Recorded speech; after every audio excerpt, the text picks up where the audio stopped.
Je, kifaa chako kinahitaji kutengenezwa? Tunatoa uchunguzi wa bure. Bila simu au safari, tunachukua kutoka mlangoni mwako na kurudisha. Kabla ya ukarabati, tunatuma bei na tunaendelea tu baada ya idhini yako. Rahisi, wazi na kitaalamu. Kiungo kiko kwenye maelezo. Kwanza, hakikisha unayo vifaa vyote unavyohitaji kabla ya kuanza mchakato wa kubadilisha gatilo. Vifaa hivi ni pamoja na kifaa cha kuondoa screws.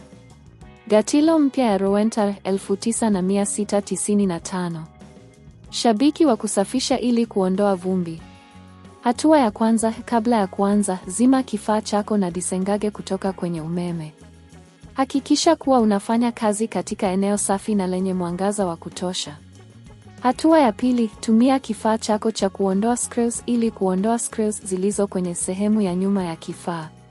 Hii itakusaidia kufikia sehemu ya ndani ya Rowenta 9695. Hatua ya tatu, baada ya kuondoa screws, chukua makini sehemu ya nyuma ya kifaa. Jihadharini na nyaya za umeme na sehemu nyingine nyeti zikiwa zimeunganishwa. Hatua ya nne, sasa pata gatilo ya zamani na uondoe kwa uangalifu. Tumia zana yako kuikata ikiwa inahitaji, lakini hakikisha unafuata maelekezo ya mtengenezaji. Hatua ya tano, huchukua gatilo mpya na uihusishe kwenye sehemu yake. Hakikisha inakaa vizuri na ni imara. Ni muhimu kuangalia kama kuna muunganisho wowote wa nyaya unahitaji kufanya ili kuhakikisha inafanya kazi ipasavyo. Hatua ya sita, baada ya kuunganisha gatilo mpya, rudisha sehemu ya nyuma ya kifaa kwa nafasi yake na uweke screws kwa usahihi. Hakikisha umeziweka vizuri ili kuzuia matatizo ya baadaye. Hatua ya saba, kabla ya kujaribu kifaa chako, fanya uchunguzi wa bure ili kuhakikisha hakuna sehemu zilizobaki au screws ambazo hazijarudi kwenye nafasi zao. Hii ni muhimu ili kuhakikisha usalama na ufanisi wa kifaa chako. Hatua ya nane, sasa unaweza kuunganisha kifaa chako kwenye umeme na kujaribu kama gatilo mpya inafanya kazi. Ikiwa kuna tatizo lolote, angalia tena muunganiko wako na ufanye marekebisho kama inavyohitajika.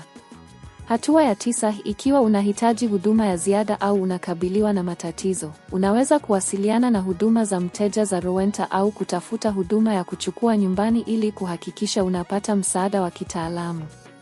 Bei ya huduma hizi inaweza kutofautiana, hivyo ni vyema kuangalia kabla ya kuamua.